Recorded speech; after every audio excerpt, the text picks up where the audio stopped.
Hello there. My name is Doron Klepach and I'm the CEO of FVMat.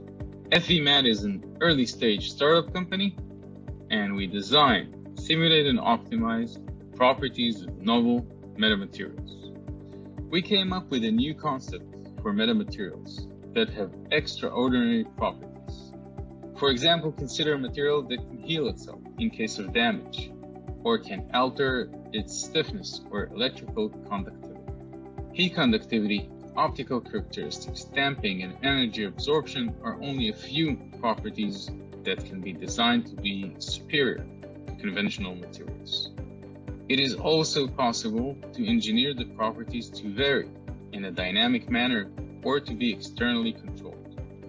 How do we do it? Consider a body or a part virtually divided into unit cells, which represent its microstructure. This microstructure is composed of the following: a matrix, which is the surrounding material, a void within the matrix with a shape and size as we want, and a substance. The substance can be almost anything: fluid, gas, particles, powders, etc.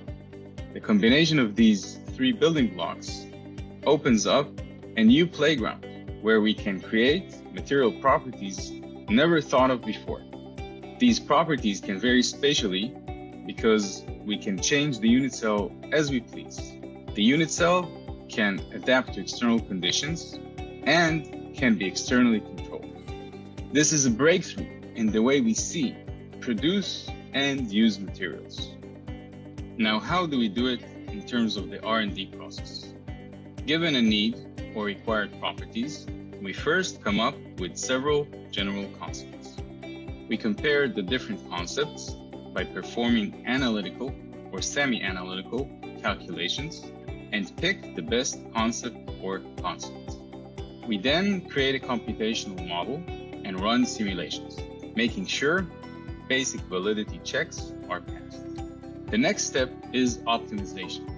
We modify the values of the relevant design parameters, an example, matrix material, void size, shape, and substance, and perform a simulation and optimization process until the overall behavior converges to the performance required.